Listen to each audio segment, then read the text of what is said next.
Hello बच्चों। तो बच्चों आज हम लोग पढ़ रहे हैं कूलम्ब्स लॉ। आज हम लोग कूलम्ब्स लॉ पढ़ेंगे। लास्ट वीडियो लेक्चर में हमने देखा था कि मेथड ऑफ चार्जिंग है ना, मेथड ऑफ चार्जिंग हमने देखा था। Charging by friction, charging by conduction, charging by induction हमने देखा था। ठीक है, उसके बाद एक क्वेश्चन हमने किया था। आज हम लोग कूलम्ब्स लॉ देख रहे हैं, तो देखेंगे कूलम्ब्स लॉ। सबसे पहला पॉइंट इसका लिखेंगे, it is valid only point charge. It is valid only point charge, है ना। अब देखेंगे पॉइंट चार्ज हम लोग किसको बोलते हैं? ऐसा चार्ज पार्टिकल जिसका डायमेंशन क्या हो, वेरी स्मॉल हो, that is very small dimension, that is very small dimension. ठीक है, आपका डायमेंशन क्या हो, बहुत ही स्मॉल हो, है ना। ऐसा चार्ज पार्टिकल जिसका डायमेंशन काफ़ी स्मॉल हो तो उसको हम लोग क्या बोलते हैं? पॉइंट चार्ज बोलते हैं। ठीक है, तो ये सिर्फ आपका पॉइंट चार्ज के लिए वैलिड है, आपका क्या चीज? Coulomb's law. दूसरा पॉइंट लिखेंगे if two point charge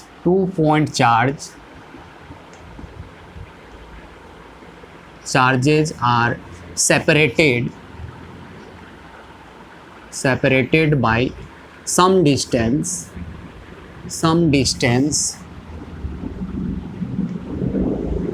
apart, then they apply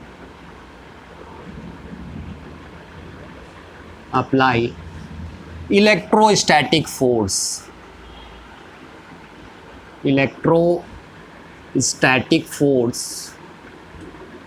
और इसी को हम लोग कूलम्बिक फोर्स भी बोलेंगे या कूलम्बियन फोर्स। कूलम्बिक फोर्स भी बोलते हैं ऑन इच अदर। ठीक है, तो यदि दो पॉइंट चार्ज को कुछ डिस्टेंस पे रखेंगे तो दोनों चार्ज एक दूसरे पे आपका क्या लगाएगा? इलेक्ट्रोस्टैटिक फोर्स लगाएगा। जो फोर्स लगाएगा उसको हम लोग इलेक्ट्रोस्टैटिक फोर्स बोलेंगे या कूलम्बिक फोर्स बोलेंगे। ठीक है, तो ये आपका दूसरा पॉइंट है। मान लेते हैं दो चार्ज पार्टिकल है, एक आपका Q1 है, दूसरा आपका Q2 है, और कुछ डिस्टेंस r पे रखा हुआ है। तो ये चार्ज इस पे फोर्स लगाएगा, ये चार्ज इस पे फोर्स लगाएगा। और याद रखेंगे कि ये आपका electrostatic force Newton's third law को ओबे करता है। तो मान लेते हैं कि इसने इस पे जो फोर्स लगाया उसको हम लोग ऐसे दिखा रहे हैं, F force on second particle applied by first particle, है ना। तो आपका फर्स्ट पार्टिकल पे जो फोर्स लगेगा इसको क्या बोलेंगे? F12। ठीक है, याद रखेंगे। तीसरा पॉइंट लिखेंगे, electrostatic force obey Newton's third law. Electrostatic force obey Newton's third law, है ना। मतलब न्यूटन्स थर्ड लॉ क्या बोलता है? Every action have equal and opposite reaction. ये चार्ज पार्टिकल इस पे फोर्स लगाया F21, और ये चार्ज पार्टिकल इस पे फोर्स लगाया F12। तो ये मैग्नीट्यूड में दोनों बराबर और डायरेक्शन में अपोजिट। ठीक है, यदि दोनों ये चार्ज पार्टिकल इधर फोर्स लगाया तो ये चार्ज पार्टिकल इधर फोर्स लगाएगा। मान लेते ये चार्ज पार्टिकल इसको अट्रैक्ट कर रहा है तो ये भी इसको अट्रैक्ट करेगा, है ना। तो ये आपका न्यूटन्स थर्ड लॉ को ओबे करता है। That is F12 is equals to minus F21। इसका मतलब हो गया कि मैग्नीट्यूड में बराबर और माइनस का मतलब डायरेक्शन में अपोजिट हो गया। ठीक है, तीसरा पॉइंट लिखेंगे बच्चा, थर्ड पॉइंट लिखेंगे कि मैग्नीट्यूड ऑफ दिस फोर्स, है ना,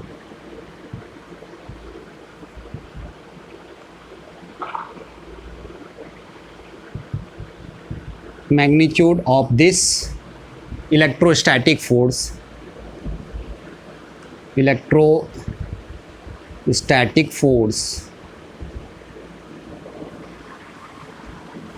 is directly proportional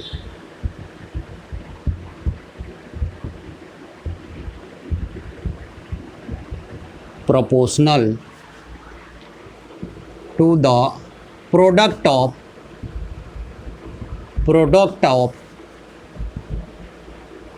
charges and inversely proportional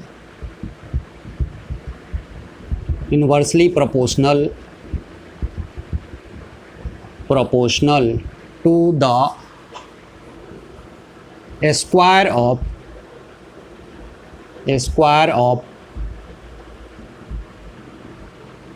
distance between them,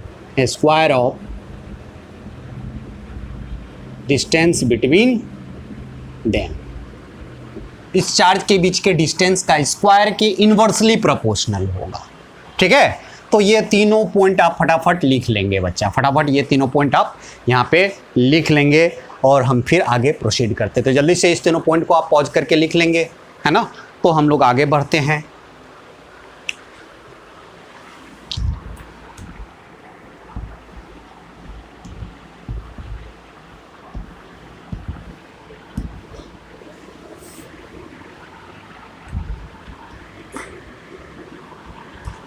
ध्यान देंगे बच्चा कि हमने क्या बोला, magnitude of this force F21 या F12, इसको क्या बोलेंगे बच्चा, force applied on second particle, है ना, force on second particle applied by first particle, और इसको क्या बोलेंगे, force on first particle applied by second particle. ठीक है, इसको बोलेंगे force on second particle applied by first particle, इसको बोलेंगे force on first particle applied by second particle. ये आपका डायरेक्टली प्रोपोर्शनल जो होता है प्रोडक्ट ऑफ चार्जेस का, Q1 Q2 के प्रोडक्ट के डायरेक्टली प्रोपोर्शनल, और इन्वर्सली प्रोपोर्शनल होता है दोनों के बीच के डिस्टेंस के स्क्वायर के इन्वर्सली प्रोपोर्शनल होता है। ठीक है, तो ये दोनों के बीच का डिस्टेंस यहाँ पे हम लोग R लिए हैं, तो आपका यहाँ पे R हो गया, है ना। और आप जानते हो कि यदि दोनों चार्ज सेम नेचर का हुआ तो रिपल्सन होगा, और दोनों चार्ज अपोजिट नेचर का हुआ तो अट्रैक्शन होगा। मतलब ये इधर फोर्स लगाएगा, ये इधर फोर्स लगाएगा। अभी हमको नहीं पता है तो चलो कोई भी डायरेक्शन हमने यहाँ पे दिखा दिया है। ठीक है, तो अब दोनों को हम लोग मर्ज करते हैं तो क्या हो जाएगा, इसको हम लोग F12 या F21, मैग्नीट्यूड को हम लोग ऐसे भी लिखते हैं, ये डायरेक्टली प्रोपोर्शनल हो गया Q1 Q2 upon R square के, Q1 Q2 upon R square के।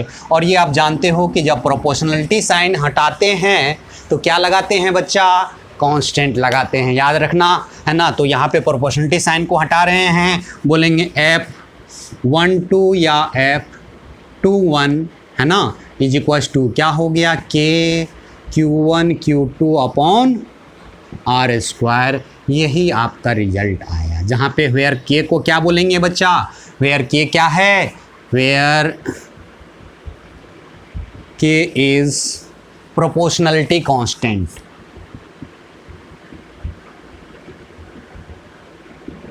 Proportionality constant and it's value in SI unit and its value in SI unit, है ना, इज, याद रखेंगे के का जो यहाँ पे वैल्यू होता है 1/4 पाई एप्साइलन नोट, इसको हम लोग एप्साइलन नोट पढ़ते हैं, है ना। और इसका वैल्यू होता है बच्चा, आप याद रखेंगे, इसका वैल्यू होता है 9 × 10⁻⁹। ठीक है, 9 × 10⁻⁹। और यूनिट क्या होगा, के का यूनिट, तो फोर्स का यूनिट न्यूटन होता है, ये इधर आ जाएगा तो क्या हो जाएगा, न्यूटन मीटर स्क्वायर। और चार्ज का यूनिट क्या होता है SI में, कूलम होता है, तो पर कूलम स्क्वायर, ये के का वैल्यू हो गया। जहाँ पे एप्सिलॉन नोट को हम लोग बोलते हैं permittivity of free space, permittivity of free space, हम लोग क्या बोलते हैं, permittivity of free space, where where epsilon naught जो है ये क्या है, where epsilon naught is permittivity of free space.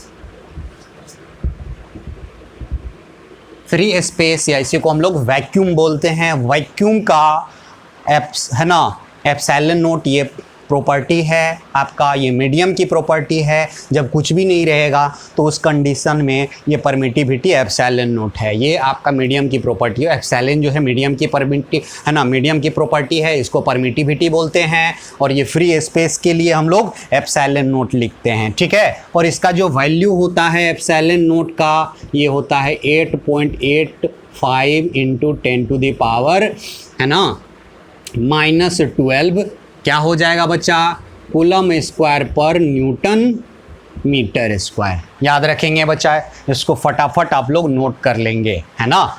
याद रखेंगे एसआई में आपका वैल्यू होता है 1/4 पाई एप्सिलॉन और इसका वैल्यू होता है 9 into 10⁹ newton metre square per coulomb square. Newton metre square per coulomb square आपका क्या चीज़ का वैल्यू होता है ना। और याद रखेंगे बच्चा ये जो है इसको क्या बोलेंगे, force on second particle applied by first particle. Force on first particle applied by second particle. याद रखेंगे F12 क्या है, force on first particle applied by second particle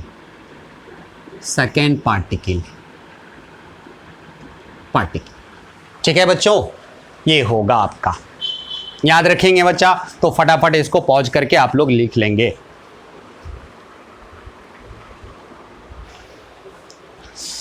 चौथा पॉइंट लिखेंगे बच्चा, इलेक्ट्रोस्टैटिक फोर्स या कूलम्बिक फोर्स या कूलम्बियन फोर्स आपका कंजर्वेटिव नेचर होता है, कंजर्वेटिव नेचर होता है।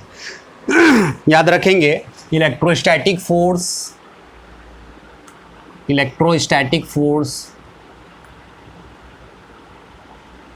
स्टैटिक और कूलम्बियन फोर्स या कूलम्बिक फोर्स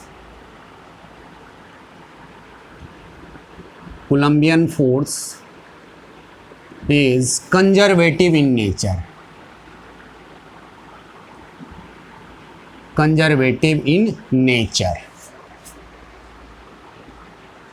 है ना।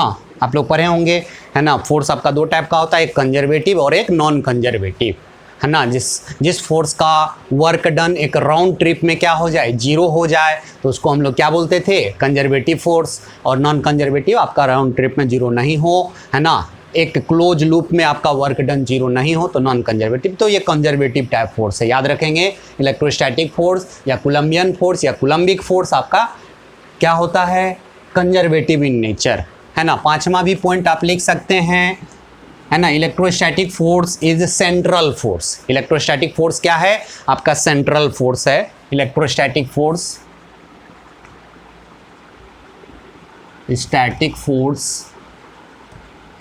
is a central force, है ना, सेंट्रल फोर्स,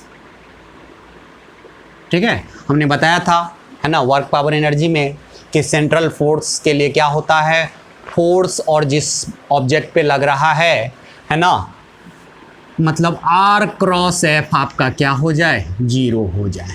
चलिए याद रखेंगे सिर्फ क्या है, सेंट्रल फोर्स होनी चाहिए, है ना। ये आपका कौन हो, क्या होगा, सेंट्रल फोर्स होगा, ठीक है, सेंट्रल फोर्स है। नेक्स्ट छठा पॉइंट में लिखेंगे, छठा पॉइंट समझने वाली बात है, एकदम समझने वाली बात। मान लेते हैं ये आपका चार्ज है Q1 और ये आपका चार्ज क्या है, Q2, ठीक है। अब इसमें दो बातें होगा, ध्यान रखना बच्चा, है ना। यदि आपका कुछ नहीं है तो ये चार्ज इस पे फोर्स लगाएगा और ये चार्ज इस पे फोर्स लगाएगा। ध्यान रखेंगे, ये चार्ज इस पे फोर्स लगाया और ये चार्ज इस पे फोर्स लगाया। यदि आपका क्या है, कुछ नहीं है, फ्री स्पेस है या वैक्यूम है ना, फ्री स्पेस है या वैक्यूम है, तो आपका ये सिर्फ इस पे फोर्स लगाएगा और कुछ तो है नहीं, दोनों को छोड़ करके और कुछ है नहीं, तो दोनों एक दूसरे पे सिर्फ फोर्स लगाएगा। ये इस पे फोर्स लगाया F21 और ये इधर मान लो फोर्स लगाया F12। और याद रखेंगे कि F21 या F12 ये इसका ऑलवेज वैल्यू क्या होता है, के का वैल्यू क्या हो गया 1/4 pi epsilon not Q1 Q2 upon क्या हो गया R²। ठीक है जहाँ पे दोनों के बीच की दूरी क्या है R है, दोनों चार्ज पॉइंट चार्ज याद रखना है। आपका कूलम्ब्स लॉ जो है सिर्फ पॉइंट चार्ज के लिए वैलिड है ना। तो ये आपका ये जो है ये चार्ज के द्वारा इस चार्ज पे लगाया गया फोर्स, इस चार्ज के द्वारा इस चार्ज पे लगाया गया फोर्स मीडियम से इंडिपेंडेंट होता है। चाहे आप यहाँ पे कोई भी मीडियम नहीं हो या कोई भी मीडियम आपका आ जाए, उससे क्या होगा इंडिपेंडेंट होगा, इसका वैल्यू ऑलवेज ये होगा, है ना। मतलब ये फोर्स जो है आपका डज नॉट डिपेंड्स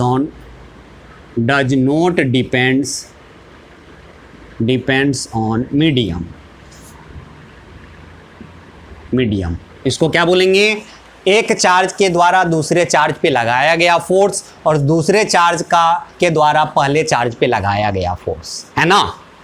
अब देखेंगे बोलेगा एफ नेट कितना होगा, एफ नेट फोर्स है ना, एफ नेट इसको है ना ऐसे लिखते हैं एफ नेट ऑन Q1 या Q2, मान लेते हैं Q2 है ना।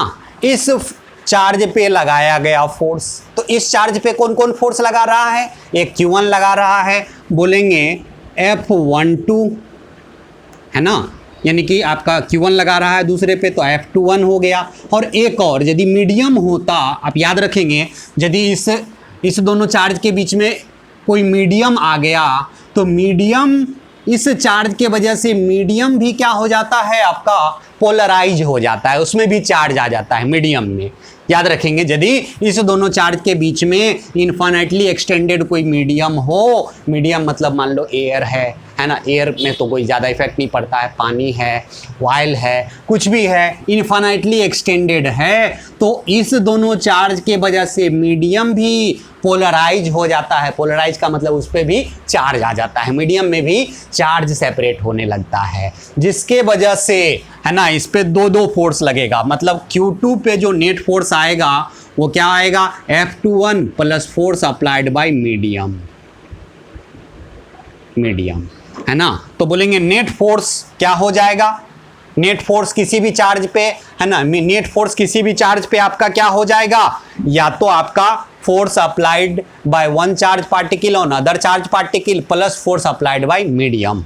और यहाँ पे मीडियम क्या है, यहाँ पे क्या है आपका वैक्यूम है, फ्री स्पेस है ना, तो कोई मीडियम तो है नहीं, तो इस कंडीशन में यहाँ पे क्या हो जाएगा 0, चूंकि आपका क्या है दोनों चार्ज के बीच में जो मीडियम है वो क्या है फ्री स्पेस है, वैक्यूम है।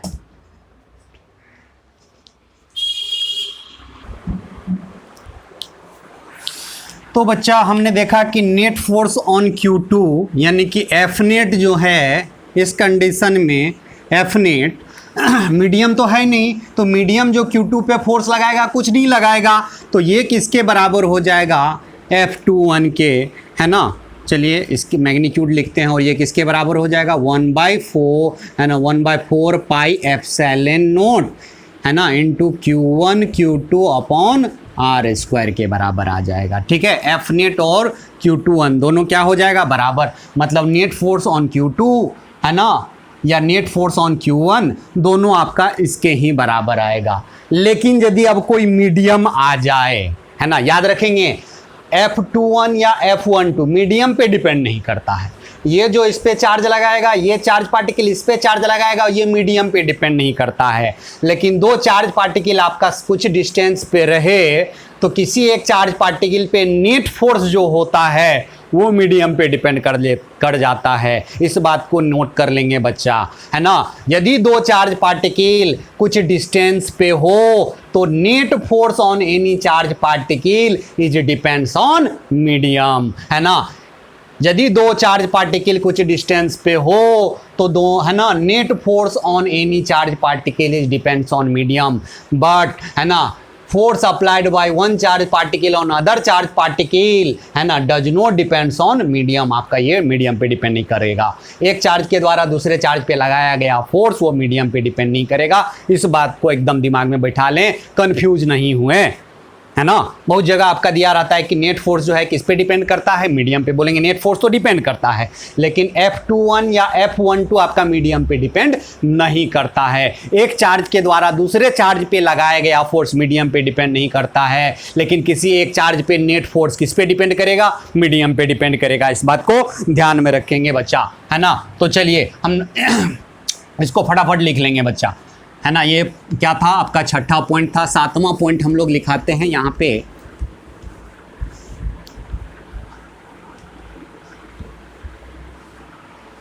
सातवां पॉइंट, मान लेते हैं दो चार्ज पार्टिकल है, एक Q1 है और एक Q2 है, और आपका इसमें क्या आ गया है बच्चा, मीडियम आ गया है। मीडियम, इस बार क्या आ गया, मीडियम आ गया।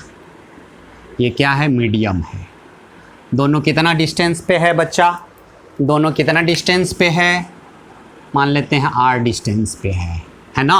और बीच में क्या आ गया है आपका, मीडियम आ गया है ना। बीच में आपका मीडियम है, ये आपका मीडियम है। इससे पहले क्या था बच्चा, फ्री स्पेस। दोनों चार्ज के बीच में कुछ नहीं था, वैक्यूम था, फ्री स्पेस, है ना। तो इस कंडीशन में याद रखेंगे F12 या F21 इसका वैल्यू में कोई फ़र्क नहीं पड़ेगा।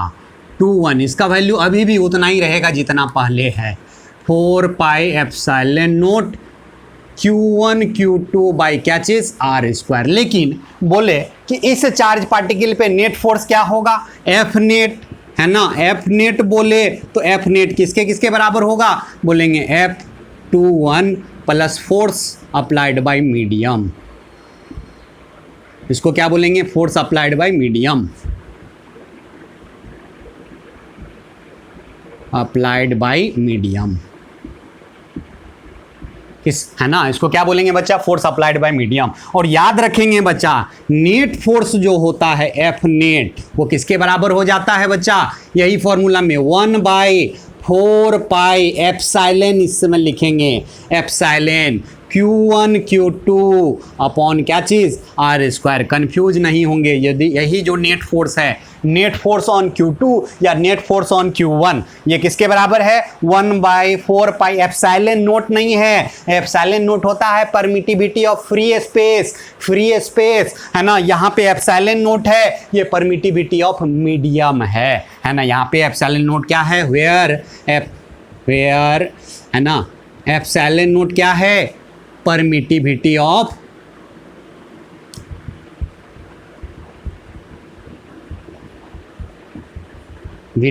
मीडियम, याद रखेंगे। और ये किसके बराबर होता है, एप्सिलॉन नोट।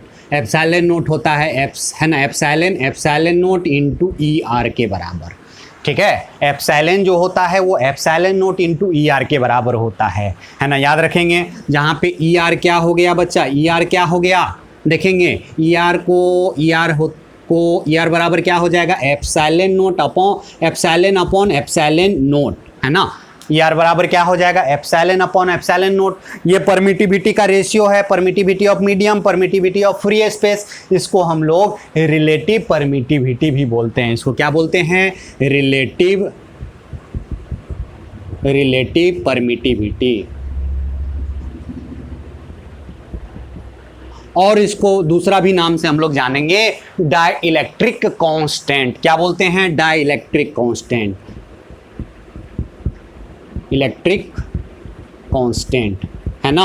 और याद रखेंगे बच्चा, ये डाइलेक्ट्रिक कांस्टेंट को कहीं पे ER से डिनोट करता है और कहीं पे आपका K से भी डिनोट करता है, K से, है ना। ER या K, याद रखेंगे, ER या आपका क्या हो गया, K हो गया। या तो ER बोलेंगे या K बोलेंगे। तो आपका net force on charge particle कितना हो जाएगा, F नेट कितना हो जाएगा, F नेट क्या हो जाएगा, 1/4 पाई एप्सिलॉन को क्या लिख सकते हैं, एप्सिलॉन नोट इंटू K या ER, है ना। एप्सिलॉन नोट इंटू, है ना, एप्सिलॉन नोट इन, है ना, 1/4 pi epsilon note into K के जहाँ पे डाइलेक्ट्रिक कांस्टेंट है इसी को हम लोग ER भी बोलते हैं, कंफ्यूज नहीं होंगे। इससे पहले जो हम के बताए थे वो दूसरा के है, यहाँ पे के है, इसको हम लोग ER बोलते हैं और इसको हम लोग डाइलेक्ट्रिक कांस्टेंट बोलते हैं, कंफ्यूज नहीं होंगे, है ना। Into Q1 Q2 upon R² होता है। और याद रखेंगे net force depends on medium, याद रखेंगे नेट फोर्स किस पे डिपेंड करता है, net force on charge particle, है ना। यदि दो चार्ज पार्टिकल कुछ डिस्टेंस पे हो तो net force on any charge particle is depends on medium, but दो चार्ज पार्टिकल यदि कुछ डिस्टेंस पे हो तो एक चार्ज के द्वारा दूसरे चार्ज पे लगाया गया फोर्स मीडियम से इंडिपेंडेंट होता है। ये फोर्स देख रहे हो, इसमें कोई चेंजिंग नहीं हुआ, है ना, आपका यहाँ पे कोई चेंजिंग नहीं हुआ। मीडियम आने से क्या होता है कि मीडियम पोलराइज हो जाता है, इस दोनों चार्ज के वजह से मीडियम आपका पोलराइज हो जाता है। पोलराइज का मतलब होता है कि उसमें चार्ज सेपरेशन हो जाना, है ना। तो चलिए फटाफट इसको लिख लेंगे।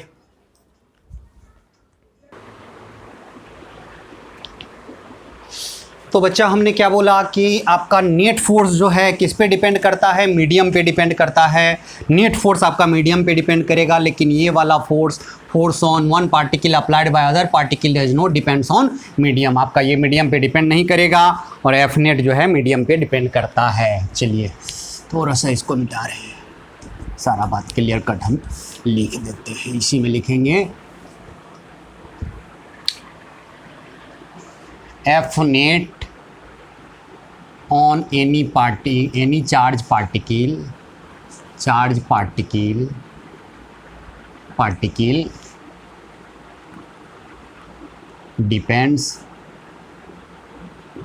depends on medium,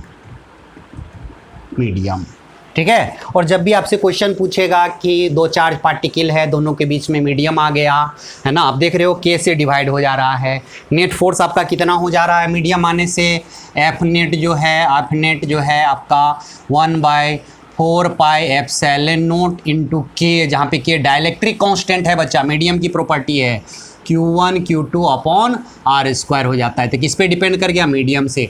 मीडियम आने से नेट फोर्स आपका कम हो जाता है, यहाँ पे अब मीडियम के द्वारा लगाया गया फोर्स जो है ये आपका इसके अपोजिट लगता है, इसीलिए नेट फोर्स आपका क्या हो जाता है, कम हो जाता है। तो मीडियम आने से दो चार्ज पार्टिकल यदि कुछ डिस्टेंस पे हो, यदि मीडियम आ जाए तो किसी एक चार्ज पार्टिकल पे नेट फोर्स आपका घट जाता है, डिक्रीज कर जाता है। समझ में आया? तो इसको फटाफट लिखेंगे बच्चा पॉज करके। याद रखेंगे बच्चा के का जो वैल्यू होता है, यहाँ पे के का वैल्यू जो डाइलेक्ट्रिक कांस्टेंट है ना, उसका वैल्यू 1 से किसके बीच होता है, इन्फिनिटी के बीच होता है ना। याद रखेंगे अलग अलग मीडियम के लिए वैल्यू इसका क्या होता है, 1 से इन्फिनिटी के बीच। फॉर एयर के लिए, फॉर एयर और वैक्यूम हो, फ्री स्पेस हो, वैक्यूम हो, इसके लिए के का वैल्यू कितना होता है, 1 होता है। और फॉर कंडक्टर के लिए, फॉर कंडक्टर या मेटल हो तो के का वैल्यू आपका टेंस टू इन्फिनिटी हो जाता है, मतलब के का वैल्यू आपका इन्फिनिटी हो जाता है। तो मीडियम आने से नेट फोर्स क्या हो जाएगा, के टाइम से घट जाता है, जहाँ पे के क्या है, डाइलेक्ट्रिक कांस्टेंट या इसको रिलेटिव परमिटिविटी बोलते हैं, रिलेटिव परमिटिविटी, है ना, या इसी को आप क्या बोलते हो, ये इसको क्या बोलते हो, एप्सिलॉन नोट। परमिटिविटी एप्सिलॉन है ना, एप्सिलॉन नोट हो गया फ्री स्पेस का, ये है एप्सिलॉन नोट किसका, ये एप्सिलॉन जो है आपका मीडियम का है, याद रखेंगे मीडियम की है प्रॉपर्टी। चलिए हम लोग इसके बाद देखते हैं कि Coulomb's law in vector form, Coulomb's law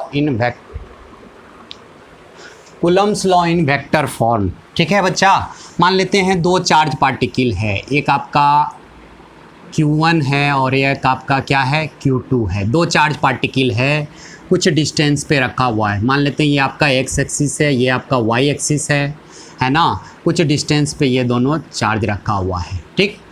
तो ये आपका कोऑर्डिनेट सिस्टम आ गया। तो मान लेते हैं कि Q1 चार्ज का पोजीशन वेक्टर आपका क्या है, ये R1 है।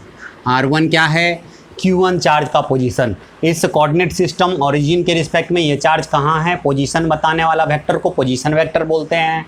ठीक है, ये Q2 चार्ज का पोजीशन वेक्टर हम लोग मान लेते हैं R2 है ना। R1 क्या है, पोजीशन वेक्टर ऑफ Q1 और R2 क्या है, पोजीशन वेक्टर ऑफ Q2 है। ठीक है, अब मान के चलिए Q1 इस पर फोर्स लगा रहा है, वो इधर की तरफ लगा रहा है, इसको क्या बोलेंगे F21, और ये इधर की तरफ लगा रहा है फोर्स, है ना, इक्वल है ना, अपोजिट होता है एक दूसरे के opposite. F21 force on second particle applied by first particle, और ये F12 है। ठीक है, चलिए ठीक है, बहुत अच्छा। हम लोग इसको क्या बोलेंगे, इसको क्या बोलेंगे, इसको क्या बोलेंगे बच्चा, इसको बोलेंगे पोजीशन वेक्टर ऑफ दूसरा पार्टिकल विथ रिस्पेक्ट टू पहला पार्टिकल। पोजीशन वेक्टर ऑफ दूसरा पार्टिकल विथ रिस्पेक्ट टू पहला पार्टिकल, मतलब पहला पार्टिकल पे बैठ करके दूसरा पार्टिकल का पोजीशन क्या है, तो R21 पोजीशन वेक्टर ऑफ दूसरा particle with respect to first particle, है ना। R21 क्या है, R21 क्या है, position vector of, position vector of second particle with respect to first particle, है ना। ट्रायंगल लॉ से यदि बात करें तो R1 plus R21 is equal to R2, है ना। R1 plus R21 is equal to R2 हो जाएगा, तो यहाँ से R21 याद रखेंगे क्या हो जाएगा, R2 minus R1, vector form में हमने बता रहा है ना, हम लोग यहाँ पे वेक्टर फॉर्म में लिख रहे हैं। तो देखेंगे F21 क्या होगा, F21 force on second particle applied by force on second particle applied by first particle, क्या हो जाएगा बच्चा, देखेंगे ध्यान से, 1/4 पाई एप्सिलॉन तो होगा ही, 4 pi epsilon note Q1 Q2 upon दोनों के बीच का डिस्टेंस क्या है, तो R21 वेक्टर का मैग्नीट्यूड का स्क्वायर, है ना, और डायरेक्शन किधर की तरफ है, R21 की तरफ है, तो क्या लिखेंगे R21 के अलोंग यूनिट वेक्टर, है ना, R21 के अलोंग यूनिट वेक्टर। तो F21 क्या हो जाएगा बच्चा, F21 क्या हो जाएगा, ध्यान से देखेंगे, 1/4 pi epsilon note Q1 Q2 upon R21 का होल स्क्वायर, और position vector along, position vector along R21, तो क्या हो जाएगा, पोजीशन वेक्टर क्या होता है, किसी वेक्टर को, है ना,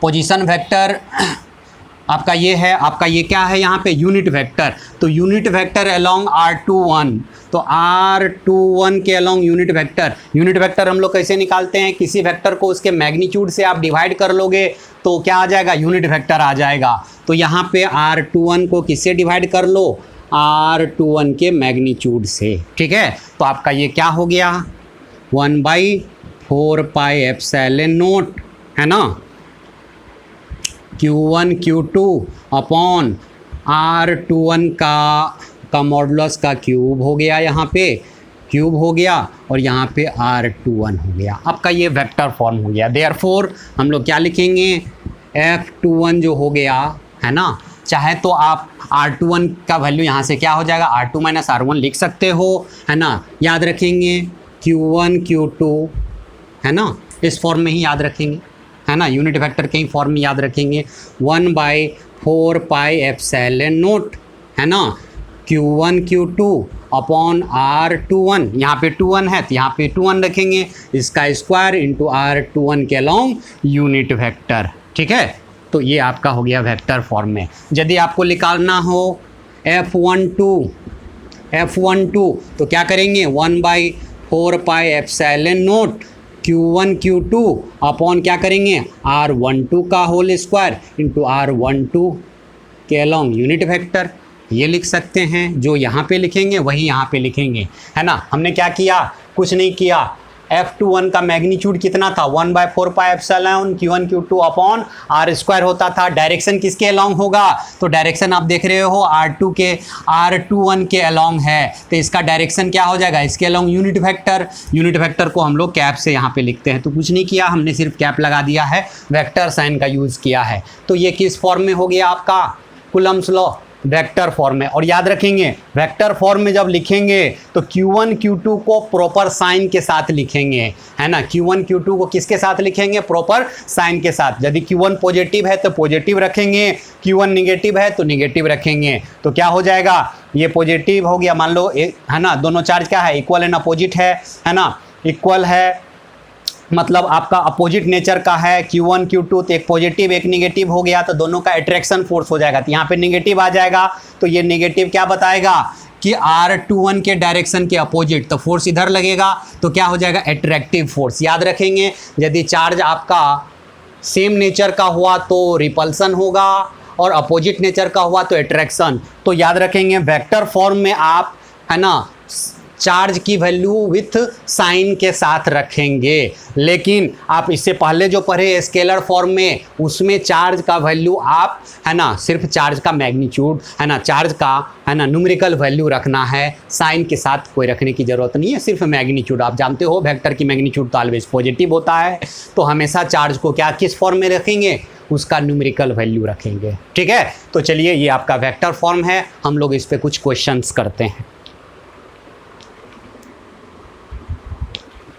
चलिए बच्चा, हम लोग फाइंड द वैल्यू ऑफ के का वैल्यू आपने क्या देखा था 1/4πε, और इसका वैल्यू आया था 9 × 10⁹ किसमें, SI यूनिट में। हमने यहाँ पे क्या बोला है, इन सीजीएस सिस्टम में निकालने के लिए। याद रखेंगे किस सिस्टम में, सीजीएस सिस्टम में, है ना, तो बोल रहा है निकालने के लिए, तो हम लोग, और ये जो वैल्यू आएगा इसको आप याद ही रख लेंगे, ये आपका VVI है, इसको याद ही रखेंगे। कुछ नहीं, के का वैल्यू क्या है 1/4πε है ना, 1/4πε, इसी का वैल्यू निकालना है किस सिस्टम में, सीजीएस सिस्टम में। तो आपका सीजीएस में, तो के का वैल्यू होता क्या था बच्चा, 9 × 10⁹, ठीक है, Newton metre square per coulomb square. ठीक है, बहुत अच्छा। तो अब देखते हैं हम लोग 9 × 10⁹, और न्यूटन तो आपका फोर्स का SI यूनिट है ना, और इसका सीजीएस में क्या होता है, डाइन होता है ना, तो डाइन होता है। तो न्यूटन को आप किस में कन्वर्ट कर लेंगे, डाइन में। तो 1 न्यूटन बराबर होता है 10⁵ डाइन, है ना, और मीटर को सेंटीमीटर में कन्वर्ट करेंगे तो क्या हो जाएगा, 1 मीटर बराबर 100 सेंटीमीटर का स्क्वायर हो गया। और कूलम को किस में, सीजीएस यूनिट में, और सीजीएस यूनिट में हमने बताया था क्या होता है, ESU, इलेक्ट्रोस्टैटिक यूनिट। तो क्या होता है, 1 कूलम बराबर 3 × 10⁹ ESU, इलेक्ट्रोस्टैटिक यूनिट। चलिए ठीक है, बहुत बढ़िया, है ना। तो अब हम लोग देखते हैं 9 × 10⁹, और इधर कितना हो गया 10⁵, और इधर 10⁵ है, एक और आ गया, तो ये भी 10⁵ आपका 9 सेंटीमीटर स्क्वायर अपॉन इधर कितना हो जाएगा, 9 स्क्वायर है, 9 × 10⁵, है ना, 9 2 जा 18 हो जाएगा, इतना ESU का होल स्क्वायर, है ना। तो 9 9 18 से 18 कट गया, 9 से 9 कट गया, के का वैल्यू क्या बचा, के का वैल्यू आपका हो गया 1 सेंटीमीटर स्क्वायर पर ESU स्क्वायर।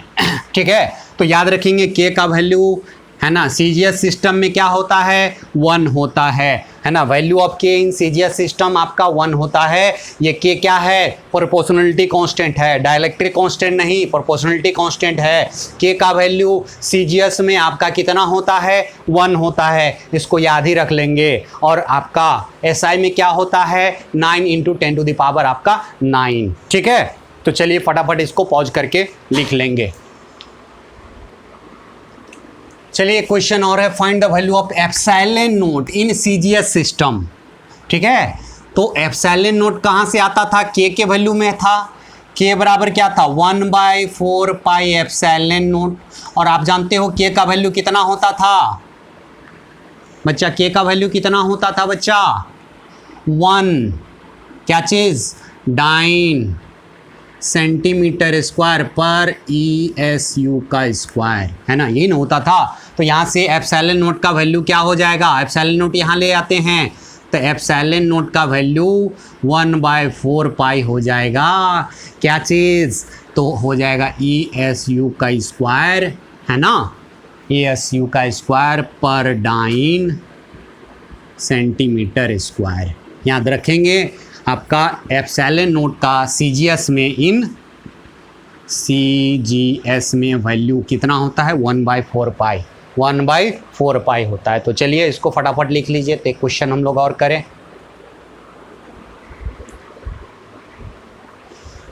कह रहा है बच्चा 2 charge particle are present at a distance of 3 centimetre.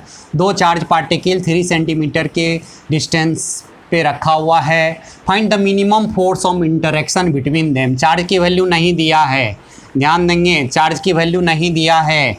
एक चार्ज पार्टिकल Q1 है और दूसरा चार्ज पार्टिकल आपका Q2 है।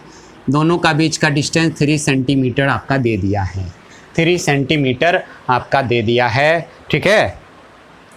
तो चलिए हम लोग बोलेंगे फोर्स कितना लगेगा, F net on any charge particle जो होता है आपका कितना होगा, तो 1/4 पाई एप्सिलॉन नोट, है ना। कुछ नहीं दिया हुआ है तो समझेंगे एयर है, एयर रहे या वैक्यूम रहे, के का वैल्यू कितना हो जाता है, 1 हो जाता है, डाइलेक्ट्रिक कांस्टेंट 1 हो जाता है, तो आपका, है ना, एप्सिलॉन नोट ही लिखेंगे। Q1 Q2 और दोनों के बीच का डिस्टेंस कितना है ना, तो आपका यहाँ पे जो फोर्स हो गया 1/4 पाई एप्सिलॉन का वैल्यू होता है 9 × 10⁹, ठीक है। और यहाँ पे Q1 Q2 अपॉन R का वैल्यू क्या है, 3 सेंटीमीटर, 3 × 10⁻² का होल स्क्वायर, ठीक है। तो यहाँ पे कितना हो गया, 9 × 10⁻, यहाँ पे 4 हो जाएगा, 4 ऊपर में चला जाएगा, कितना बचे, है ना, 9 और 4 कितना हो जाएगा बच्चा, 13। Q1 Q2 अपॉन 3 3 जा 9, तो ये आपका कट गया, इतना क्या हो जाएगा, न्यूटन हो जाएगा।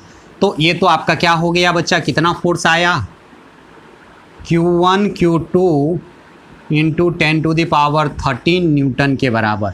अब कह रहा है कि मिनिमम फोर्स निकालने के लिए F मिनिमम, तो मिनिमम आपका Q1 Q2 का तो वैल्यू नहीं दिया हुआ है, तो हम लोग क्या करेंगे, मिनिमम फोर्स निकालने के लिए, है ना, चार्ज का वैल्यू क्या रखेंगे, मिनिमम रखेंगे। और ये चार्ज मिनिमम कितना हो सकता है, सबसे मिनिमम अमाउंट ऑफ चार्ज कितना हो सकता है, 1 इलेक्ट्रॉनिक चार्ज के बराबर। तो हम लोग Q1 और Q2 का वैल्यू क्या रख देंगे, E रख देंगे। तो क्या हो जाएगा, E × E, है ना, × 10⁻, कितना, 13, इतना न्यूटन। आप E का वैल्यू तो आप जानते हो क्या होता है, 1.6 × 10⁻⁻19 कूलम, और 1.6 × 10⁻⁻19 कूलम × 10⁻13, इतना आपका क्या हो गया, न्यूटन हो गया। चलिए ठीक है, ये आपका 13 और 19 है, कितना बच गया आपका, 6 बच गया, है ना। 19 और में 6 जुट जाएगा तो क्या हो जाएगा, 25, तो आपका कितना हो गया, 256 × 10⁻⁻25 न्यूटन। ये आपका मिनिमम फोर्स हो गया, है ना, सबसे मिनिमम फोर्स। इससे मिनिमम नहीं हो सकता है यदि 2 चार्ज पार्टिकल 3 सेंटीमीटर की दूरी पे हो तो, है ना, ये सबसे मिनिमम फोर्स होगा, ठीक है, इससे कम फोर्स नहीं हो सकता है। तो चलिए बच्चों आज हम लोग यहीं क्लास को एंड करते हैं। अगले क्लास में हम लोग इस पे ढेर सारा क्वेश्चन करने वाले हैं, है ना, कूलम्स लॉ पे बेस्ड। चलिए।